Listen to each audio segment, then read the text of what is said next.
Yo, welcome back everybody to a brand new video here on the second channel, and Pittsburgh Regionals is this weekend, and Pittsburgh is supposed to be the largest regionals of all time, the biggest tournament ever, and of course it's coming off of a brand new set release. Of course, we do have a couple of new cards to look forward to keep in mind when building decks and when looking into the meta going into Pittsburgh, and of course we also have the results of the World Championships, which also spawned a few new archetypes into our meta right now. So I've decided to look at the 10 best decks in the format right now. Not only are they the best decks in the format, but also the 10 best decks for Pittsburgh this week, and I'll provide deck lists of each list, and if you are still undecided as to what you want to bring to Pittsburgh, maybe this video will go along and help you out. Again, this is the largest regionals ever, alongside it's coming off of a new set release, so it's going to be a really interesting turnout, and I'm excited to see what ends up doing well, as the meta is pretty good right now. There's a good variety of decks to play, which is really good for the game, and I'm excited to take a look at it. If you are new to the channel, make sure to subscribe down below here to the second channel, and leave a like in the video if you're going to enjoy. Let me know what you think of the decks down below. Did I leave out any of these 10 decks? I'm interested to hear if I left out any decks that I didn't mention. Anyways,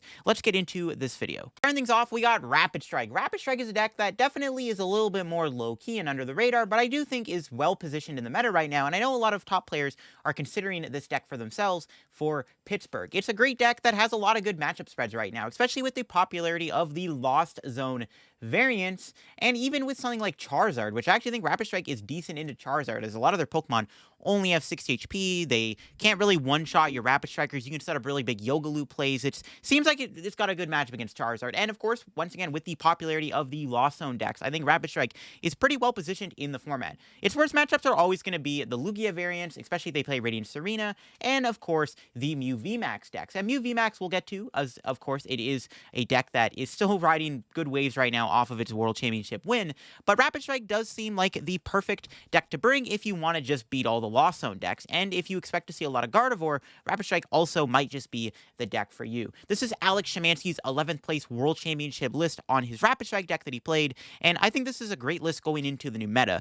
Rapid Strike doesn't really gain anything with Obsidian Flames, apart from maybe just a good matchup with Charizard EX, and the addition of the Giacomo here is very important, as it allows you to discard all the energy on Mew's board, making the Mew matchup a little bit easier, as Giacomo plus Spiritomb is really good. I definitely think Rapid Strike is a fine play, but it does require a lot of planning ahead and thinking, so this is not a deck somebody can just pick up and just do well with, because there is a lot of strategy involved with this deck, and I think a really skilled player who knows how to play this deck really well and knows what they're doing, I think can go really far in a tournament with Rapid Strike. It's a very high skill ceiling deck, but a very rewarding deck when able to use correctly, and also, again, if you're hitting all the good matchups, Rapid Strike is honestly potentially one of the best decks in the room. So definitely keep your eye out for Rapid Strike box at Pittsburgh, because I think this deck is going to see a little bit of a spike in popularity.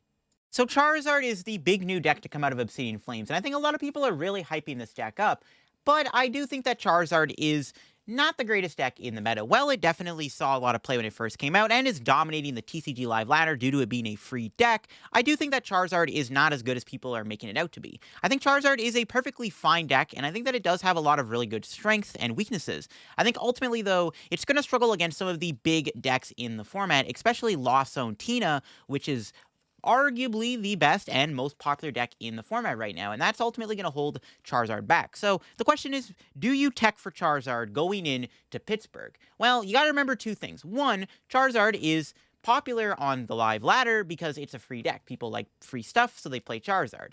Two, there's a massive turnout of players at Pittsburgh. This is the largest tournament of all time, meaning that the chances you hit Charizard are probably not that high.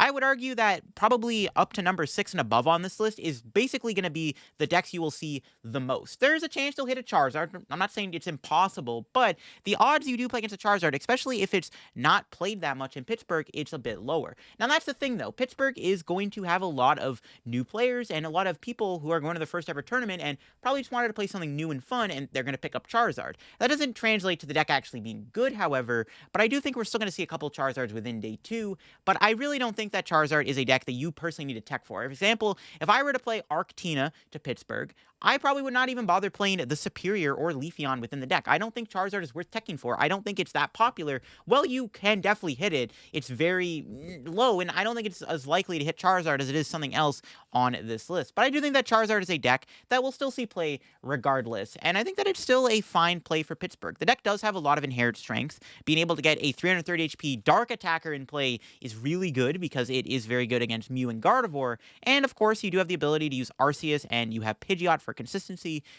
And that's why Charizard seems good, right? However, it does have those awkward matchups against Lost Zone variants. If you don't get Charizard in play quick enough, Sableye just basically farms all your Charmanders and Pidgeys, and Lost Tina is an abysmal matchup, and Charizard also struggles against other OHKO decks. Even something like Chien-Pao can be slightly difficult. If Chien-Pao takes the first 2 prize knockout on you, a lot of the time they just out-tempo you and win the game. But I keep saying more negative things about Charizard, but that isn't all negative. I think Mew VMAX is still going to be very popular in Pittsburgh after coming off of a big World Championship win, and I think that's reason enough to want to play Charizard. So, while I do think the deck is not the greatest deck in the format, and personally I will not be playing Charizard in Pittsburgh, I do think that it is still a fine enough deck, and still warrants to be in the top 10 decks right now for Pittsburgh. We got to talk about Mew VMAX. Mew VMAX is coming off of a hot World Championship win, which you would think that means Mew is going to be non-existent at Pittsburgh because now people are going to start playing Tombs and Drapions and all their decks. Well, that's not the case. In fact, I think that Mew gets better because Charizard gets worse. Here's why. So yes, Charizard is a deck, and I did just talk about it. I do think that it is in the 10 best decks for Pittsburgh. That doesn't mean that Charizard is going to be popular. Like I said, I think that Charizard isn't going to be as popular as a deck. There's a good chance you go all 9 rounds of day 1 without hitting a single Charizard EX deck. And that's big. If you're playing Mew, that's a good thing. The other thing is, because Charizard got so hyped, people started cutting Spiritomb in their decks. Less and less decks were playing Tomb. In fact, even the Arc decks, which genuinely do play a Tomb, some lists don't even run Spiritomb anymore. There's a good chance your opponent flips over an Arceus V, and they bench a Giratina or a Duraludon, and they don't put a Spiritomb in play because they don't run it. Because nobody's respecting Mew right now, because they think Charizard has killed it off. But now that Charizard is falling off and is not as good as people made it out to be, and that Charizard will most likely not do as well in Pittsburgh as people would think, that's a good thing for Mew. And that's ultimately what's Mew's advantage right now, is I think that there's less Tomb in the meta, and that Charizard is not as good as people think it is, and that's going to be a big deal for Mew. There are still Drapion users out there, of course. Lost Zone decks are playing Drapion. Even like Lost Tina sometimes plays a Spiritomb. Some do, some don't. Some lists do, some don't. It's just how it goes.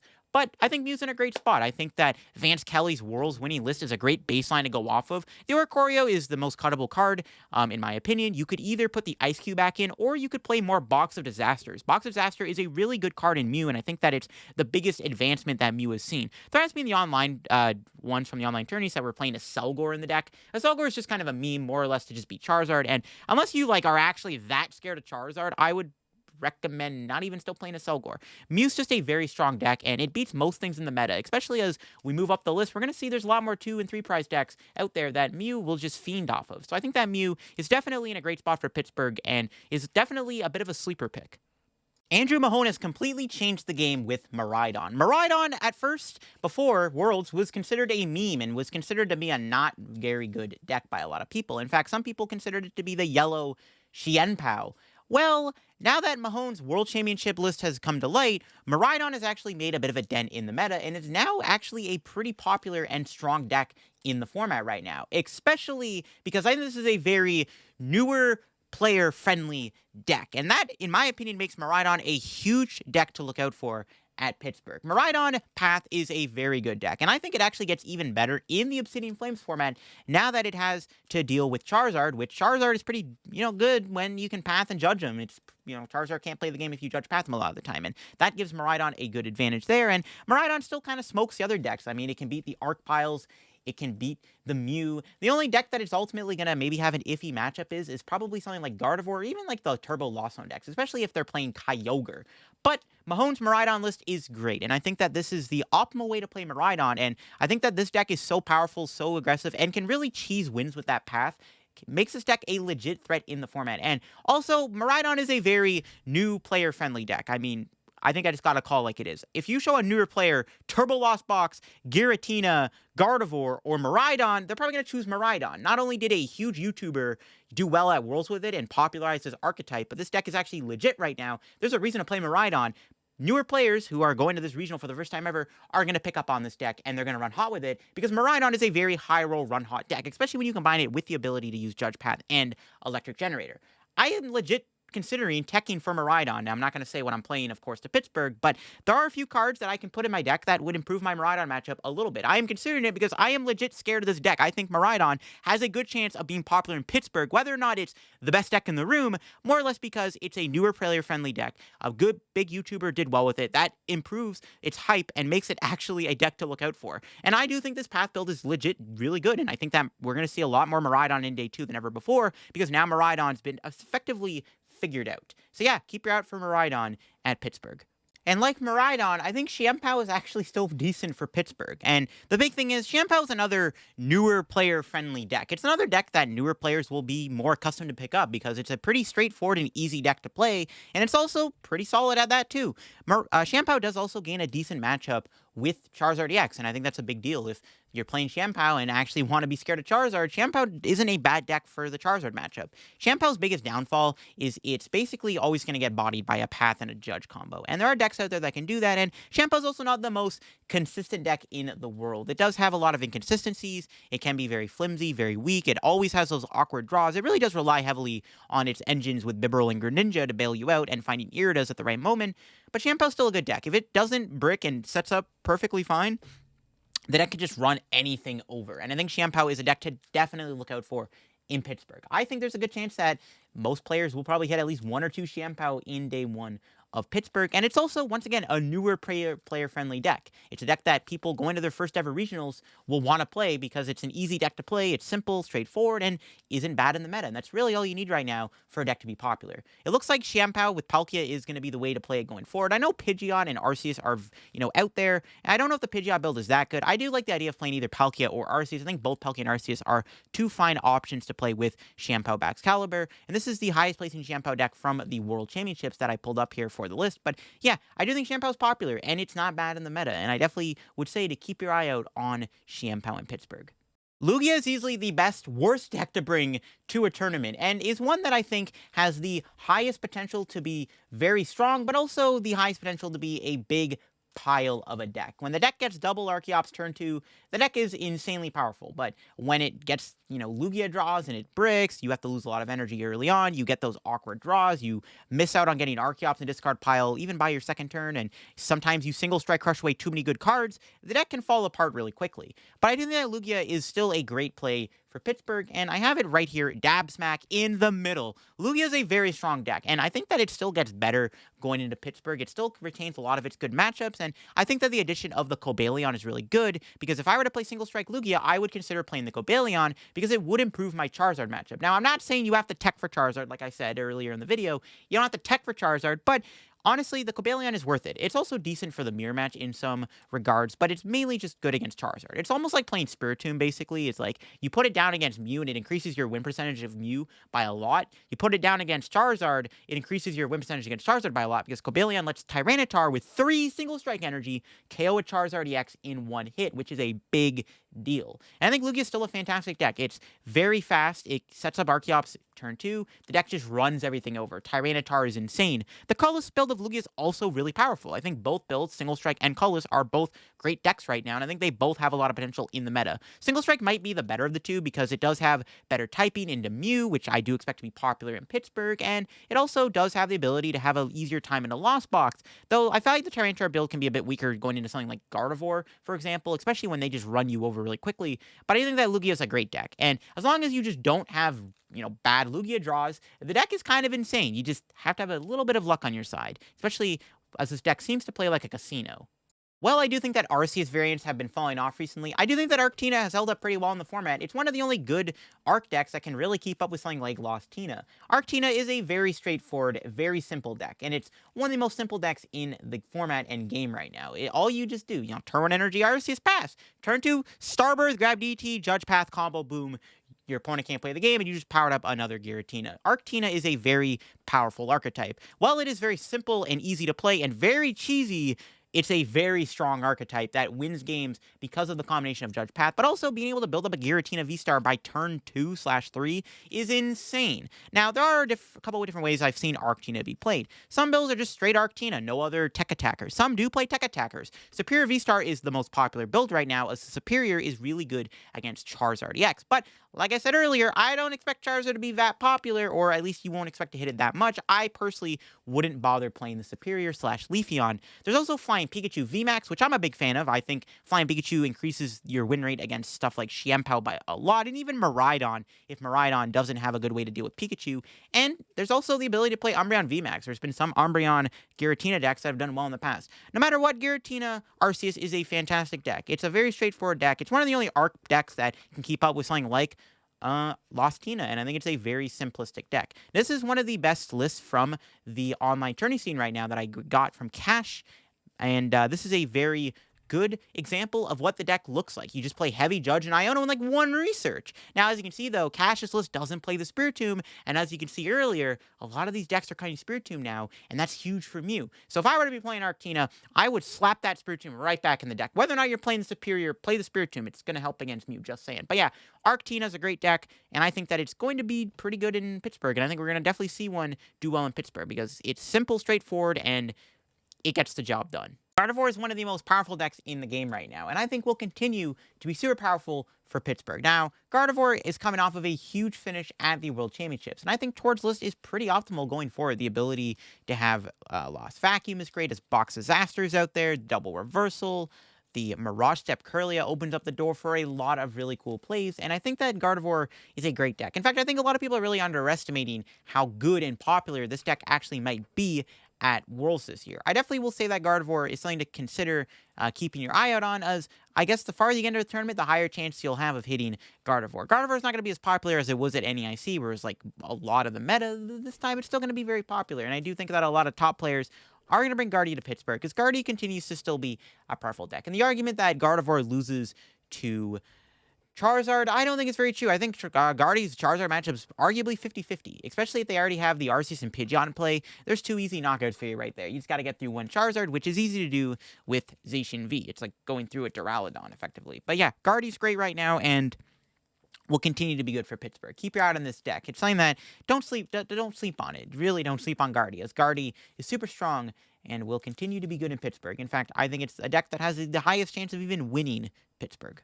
Turbo Lost Box is easily one of the hottest decks in the format right now, and definitely is one that I think a lot of top players are going to play in Pittsburgh, because it's just kind of the comfort pick for a lot of players. It's also a very strong deck. There are two different ways to play Turbo Lost Box right now. There's the version with the Kyogre, and then there's the version without Kyogre, where we're using stuff like Raikous, Drapions, maybe even sometimes Shaman V, depending on the scenario. Turbo Lost Box tries to get to Sableye really quickly, and the Sableye race is really important right now, as Sableye is super duper strong against a lot of decks right now. But not only that, you do have the ability to abuse Kyogre if you want to go down the Kyogre route, as Kyogre is really good against all the two prizers that are seeing a lot of play in the format right now. Dragonite is really strong. Getting turn 1 Mirage Gate with Greninja, Dragonite, or Raikou is extremely strong, and I do think that Lost Box is just always going to be popular. It's going to be played by most of the top players. A lot of the big players will be on it. Whether or not we see any, thing get kind of refined in the list, like what other attackers are going to be out there, what tech cards is Lost Box going to play, is going to be the big shakeup. And also, you got to keep your eye on whether or not you're even playing against a Kyogre Lost Zone deck or a Kyogre-less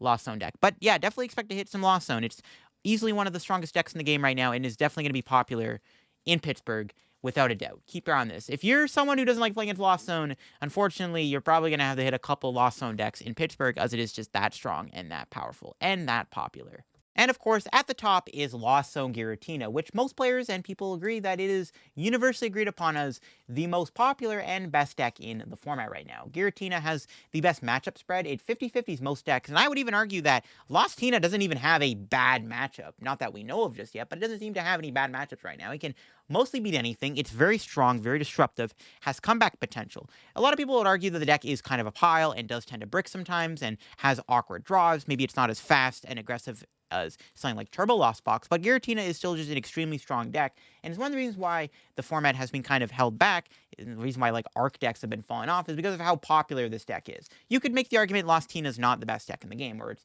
even going to be that good for Pittsburgh, but it's definitely going to be popular in Pittsburgh. A lot of people are going to play this deck. You're definitely going to hit at least 2 Giratinas in day 1, maybe just 1 at most, but you're definitely going to hit a Giratina deck in day 1 at Worlds. I think that Lost Tina is just that popular and that played right now that it's going to be one of, if not the most played deck in Pittsburgh. I mean, when we see the graphic come up of all the most popular decks, Tina's probably going to be the highest percentage deck because it's the one that most people are comfortable with right now. It's not super hard to play either. Tina definitely does have some skill, but it's definitely not as hard as something like Turbo Lost Box, where some of your Lost Zone decisions can be a bit more game-changing, where Tina, you can kind of sometimes freely get rid of stuff without really caring too much. But yeah, Lost Tina is a very strong deck. It also beats Charizard EX, which is a deck that people are really banging on for Pittsburgh and hyping up, and Lost Tina can easily beat Charizard, in my opinion. In fact, I think it just, not auto-wins, but comes close to auto-winning Charizard. It's just that good of a matchup. But yeah, Lost Tina is fantastic, and in my opinion, if you're going into Pittsburgh, you got to make sure your deck knows a game plan and has a game plan of what to do against Lost Tina, because this is going to be a deck that's going to be popular, heavily played. Whether or not it does well or wins Pittsburgh is another story, but the popularity of this deck cannot be underestimated, and I do think that this will be very played, and you got to make sure your deck has a game plan against Lost Tina. You have to know what you're doing in this matchup if you want to beat it, because it's going to be popular, and you definitely got to expect to maybe hit a few in day 1 at Pittsburgh. But there you have it. That is it for today's video for the 10 best decks for Pittsburgh. Did I leave out any decks? I know there's stuff like Palkia, which could be good. Even something like Arceus Gudra is starting to make a bit of a comeback in the format, but we'll have to see where the meta goes. I'm sure we'll see some new archetypes bloom out of the new set of Obsidian Flames. Maybe we'll see something like Pidgeot EX with some kind of random attacker we never would have thought of do well. I definitely can expect something like that to happen, but who knows? But I'm excited for Pittsburgh, and I'm hoping to see a lot of y'all there. I will, of course, be in attendance, and if you ever want to come up and say hi to me or whatever, don't be afraid to come up and say hi. I don't bite. I promise. Thanks for watching. Hope you have enjoyed, and subscribe if you're new to the channel. Leave a like on the video, and I'll catch you all in another video. Bye-bye.